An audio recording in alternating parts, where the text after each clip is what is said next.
yo creo, uno de los mejores lectores de la Constitución y quienes mejor interpretan la Constitución es Félix Lonigro, que él, bueno, profesor titular de las cátedras de Derecho Constitucional 1 y 2 en la Facultad de Derecho de la Universidad Abierta Interamericana, profesor de la Cátedra de Derecho Constitucional de la Universidad de Belgrano. En fin, yo podría pasarme la tarde entera leyendo el currículum, pero lo tenemos del otro lado de la línea y quiero aprovechar el tiempo. Félix, un enorme placer saludarte. ¿Cómo estás?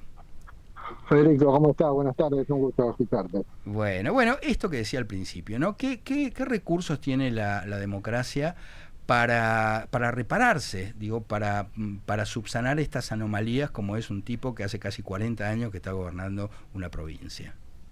Es que es muy buena la pregunta, ¿qué puede hacer la democracia para autorrepararse, ¿no? Mm. Porque es una pregunta que pocas veces nos formulamos.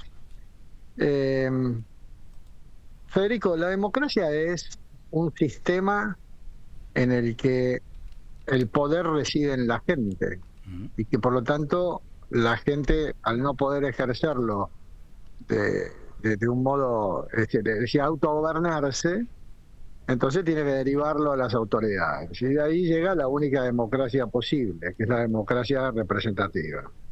Ahora, la voluntad popular puede curar los vicios de que la democracia misma genera.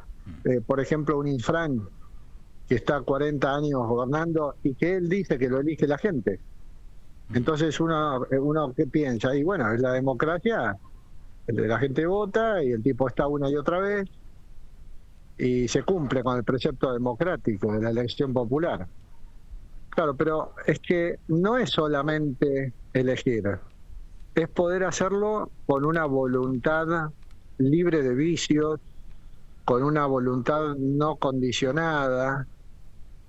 Y cuando el gobernante se perpetúa en el ejercicio del poder una y otra vez, la democracia se resiente porque se resiente a su vez el sistema republicano, que está fundado en la alternancia en el ejercicio del poder.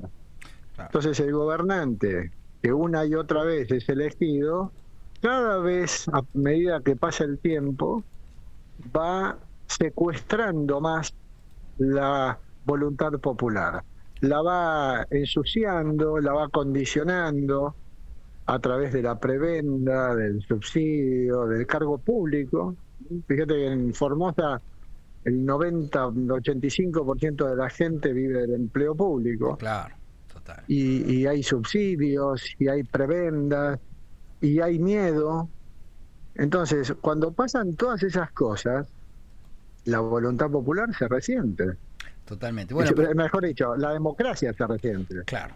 Es que está muy bien como lo planteas, digamos, porque pareciera ser, digamos, que hubiera una antinomia entre voluntad popular e instituciones, ¿no? Cuando, en realidad, cuando vos pensás y cuando vos ves los procesos electorales de estas provincias, esos porcentajes tampoco son reales. Es decir, probablemente ganaría las elecciones si fueran limpias y transparentes, pero no por semejantes números. Quiero decir, está todo viciado de irregularidades, ¿no? Porque yo veía la foto de lo que son las mesas de votación de Formosa y es impresionante porque las boletas del tipo son azules y son todas colectoras, absolutamente todas colectoras, y después la oposición tiene dos boletas que se ven insignificantes frente a esa marea. Entonces, quiero decir, lo institucional también empieza a fallar, porque, digo, ese sistema de elecciones, la verdad es que muy apegado a la forma republicana tampoco tiene.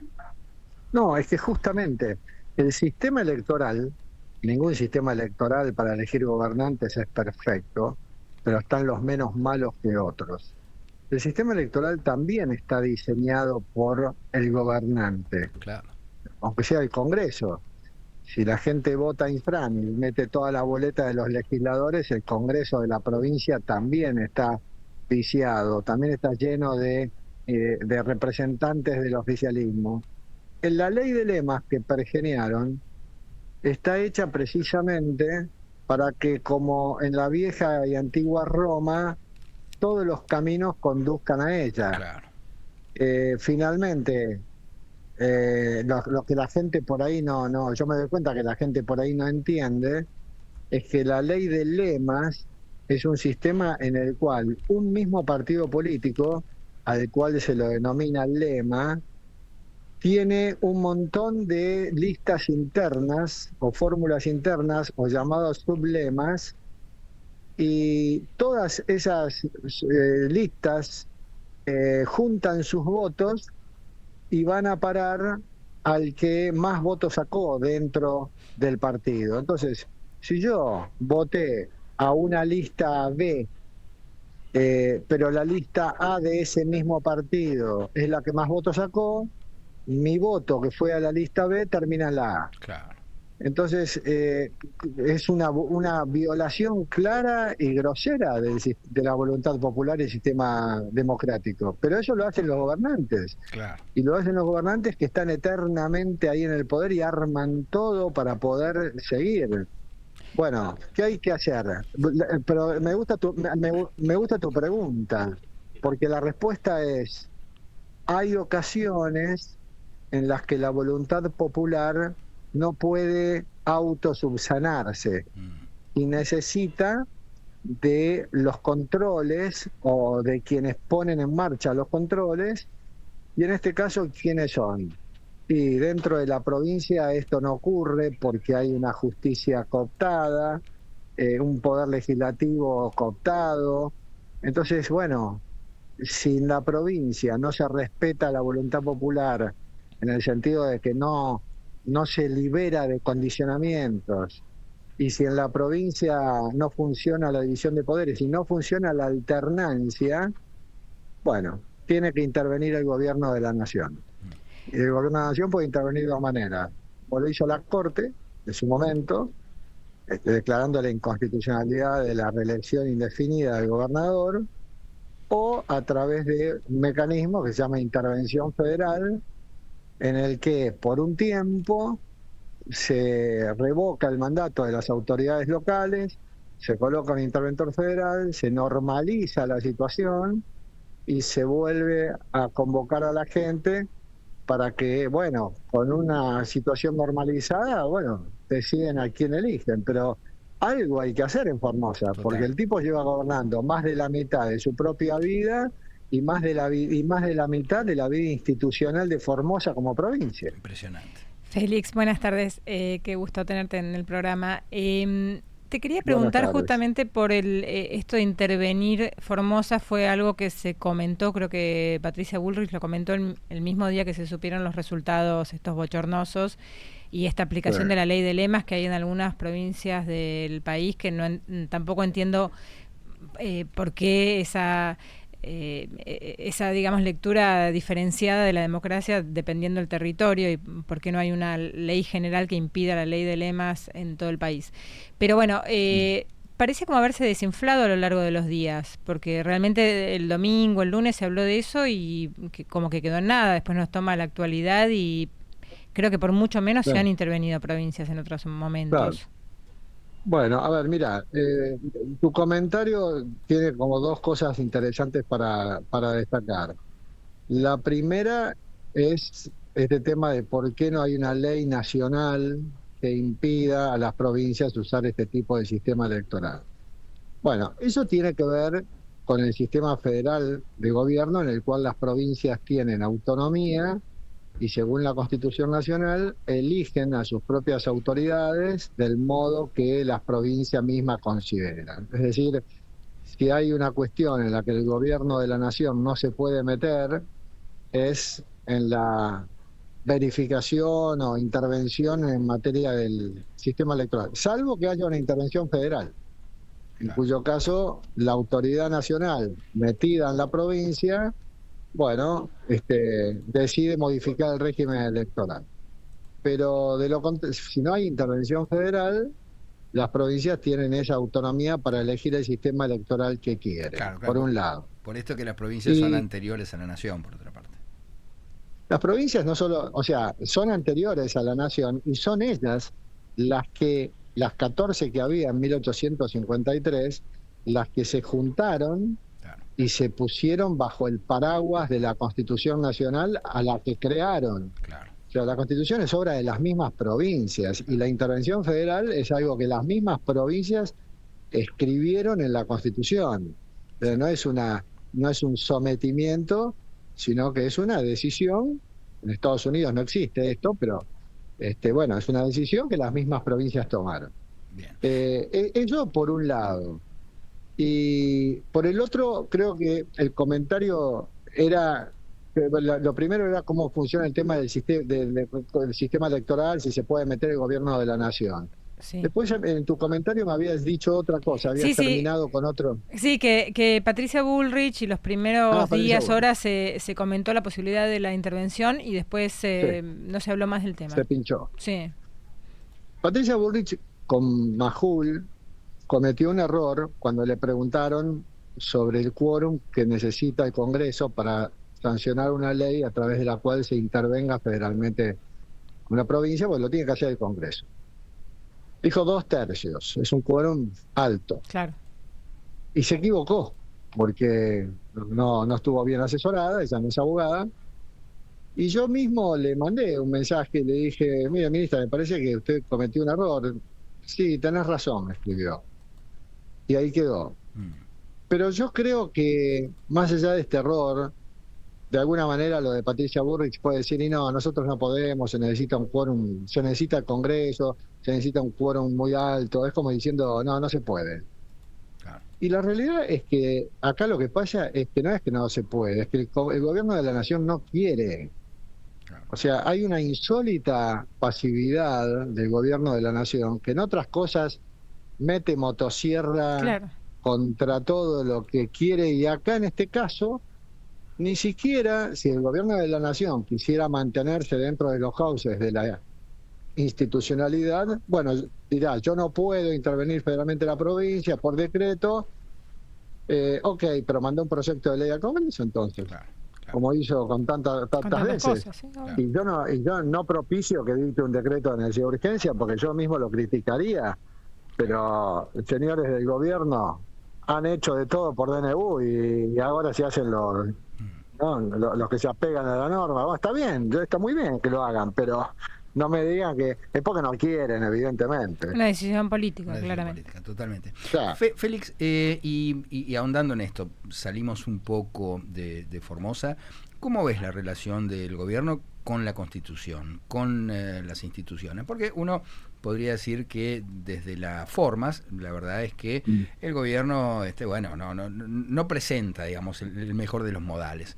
Si vos me preguntás a mí, digo, uno está acostumbrado, nos han insultado muchísimo, todos los gobiernos, ¿no? Inclusive este presidente también se dedicó bastante a insultarme. A mí personalmente no me afecta, no es algo que me importe. Pero más allá de las formas, ¿cómo ves la relación de este gobierno con la Constitución Nacional? Este es un gobierno que, así como el anterior, a pesar que tienen ideologías totalmente diferentes, hay muchos puentes que unen a este sistema, a este gobierno con el otro, con el anterior. Muchos puentes.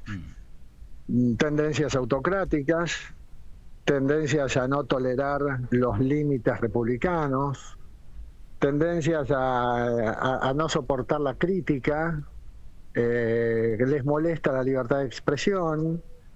Frente a la pregunta cómo lo veo en su relación con la Constitución, yo digo, bueno, él dice que está haciendo todo de acuerdo a la Constitución, y yo lo que le puedo decir al presidente, le digo, mire, si usted estuviera haciendo todo tal como la Constitución Nacional lo dispone, no estaría revoleando decretos de necesidad de urgencia por doquier para modificar cosas trascendentes, como por ejemplo el decreto 70 que modificó, 300 leyes, incluyendo el Código Civil y Comercial, y hasta eliminar el Día del Empleado Público. O sea, todo por decreto de necesidad de urgencia, que no es otra cosa que un instrumento que usa el presidente para ejercer atribuciones del Congreso. Total. Entonces, sí, pero él me va a decir, bueno, pero la Constitución me lo permite. Y yo le diría, mire, lea bien el artículo 99, inciso 3. porque la Constitución se lo permite, pero en la medida que haya circunstancias que le impidan hacer que el Congreso funcione. Claro, totalmente. Y cuando usted me dice que hay circunstancias de emergencia graves porque el país estaba destruido, debo decirle que esas no son las circunstancias excepcionales a las que se refiere la Constitución, porque si no, de lo contrario, el país debería vivir por fuera del sistema republicano desde hace 100 años. Claro, totalmente. Es decir, las circunstancias excepcionales que le permiten ejercer atribuciones del Congreso es que el Congreso no pueda funcionar, como lo ha dicho la Corte ya en distintos pronunciamientos. Total. Entonces, de movida nomás está caminando por fuera de la ley en esto de hacer todo usted. Y después, cuando encima me quiere traer al hijo a la Corte Suprema, que es el representante más cabal de la casta política dentro del Poder Judicial, y cuando insulta a diestra y siniestra a periodistas, a constitucionalistas, es decir, a todos los que le marcan límites, y mire, no está caminando, no está usted yendo muy aceitadamente dentro de los límites de la Constitución. Le está molestando ese traje, ese límite, y eso es peligroso. Total. Por eso es que el hombre va hacia el destino que de pronto queremos, algunos, la mayoría, pero nadie puede aceptar que nos lleven al paraíso a patadas en el traste. Total. Y bueno, hay que marcarle los errores, y yo en ese sentido creo que el gobierno tiene una peligrosa tendencia a la autocracia.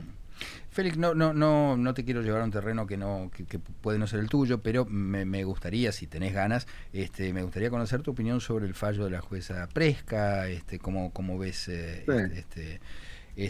bueno, esto que nos toca padecer a todos los argentinos finalmente. Es increíble cómo en la Argentina vamos dándonos cuenta de que la corrupción mata, la corrupción erosiona al erario, y además de la corrupción, la incompetencia, ¿no? La impericia. Cristina Fernández es el ejemplo de la corrupción y Kicillof es el ejemplo de la impericia. El hombre que... Gran definición. ¿no? Matoneó con el tema de la soberanía, y resulta que vaya soberanía si es la que nos lleva a tener que pagar no sé cuántos miles de millones por un acto de patoterismo como el de la expropiación de YPF. Entonces, evidentemente, cuando él dijo en su momento vamos a expropiar el 51% de las acciones, sabiendo que en el estatuto de YPF se establecía que si quería meterse un tercero como el Estado tenía que expropiar todo. Y bueno, él no puede decir que la ley está por sobre el estatuto, que la Constitución está por sobre el estatuto, porque aun cuando la expropiación se hizo conforme a las pautas previstas en la Constitución, cuando una persona por una ley es perjudicada, y en este caso hablo del grupo Skenazy, del grupo Petersen, del grupo minoritario que no pudo ser indemnizado porque no lo expropiaron, y que cualquier persona afectada por una ley tiene derecho a reclamar ante la justicia. Y los tipos es lo que hicieron. Total. Y alguien vino y les compró el derecho a litigar y se lo vendieron. Total. Y ahora estamos soportando las consecuencias por alguien que serán fondos buitre, todo lo que quiera, pero tienen derecho a reclamar lo que están reclamando. Total. Ahora, Félix, entonces, sí, una pregunta. Sí. Esto de comprar un litigio de esta manera, un derecho a litigar, cuando uno no es el principal damnificado, eso bueno, es posible. es posible. Es posible. Yo raro, vendo ¿no? mis derechos, es decir, vendo mis derechos, o sea, no es que vendo el derecho a litigar. Alguien viene en mi salvataje, en mi auxilio, y de pronto ese alguien se subroga en mis derechos. Me deja indemne, me salva, como se quiere, pero él dice, bueno, ahora soy yo el que va a litigar. Y esto es posible, es una cesión de derechos, claro, es un contrato. Porque además hay que tener en cuenta que cuando vos, digamos, sos una empresa que cotiza en bolsa, que es el caso de YPF, vos, digamos, estás sujeto a las leyes de Estados Unidos en este caso, que pueden ser diferentes a las de Argentina. Pero esas Sí. son cosas, digamos, que tanto al momento de la privatización en su momento, ¿no? Y después en la estatización, bueno, son cosas que vos sabés que tenés claro, esos márgenes, que se ¿no? acordaron. Que te estás sometiendo, digamos, a tribunales que bueno, que no son los tuyos. Y eso lo hicieron, lo hizo el mismo kirchnerismo. O Claro.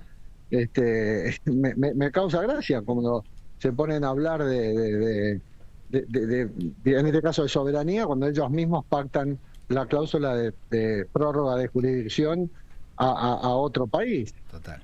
Y bueno, Así está. esto también es incompetencia, y todo esto lo estamos pagando ahora. Fíjense que lo que la jueza Presa se llama, ¿no? Presca, sí. Griesa, el juez anterior, este es Presca, sí. Presca. Presca, sí. Griesa era el otro, Griesa era el anterior, el que murió. Sí. Cuando esta jueza ordena el embargo del 51% de las acciones de YPF, eso alcanza para pagar el, no sé, 40% de la deuda. Total. Después, por el resto, hay que hacer algún acuerdo. Este gobierno aportó lo suyo cuando en enero de este año no ofreció las garantías para evitar embargos. Le suma algunos miles de millones más. Total. Pero bueno, ¿qué va a ser? Es lo que elegimos, y en democracia tenemos los gobiernos que nos merecemos tener. Félix, un enorme placer hablar con vos. De verdad que sos uno de las personas que más respeto y que considero que hacen una de las mejores lecturas de la Constitución argentina. Te mando un abrazo muy grande. Federico. Que sigas bien. Chau. Gracias.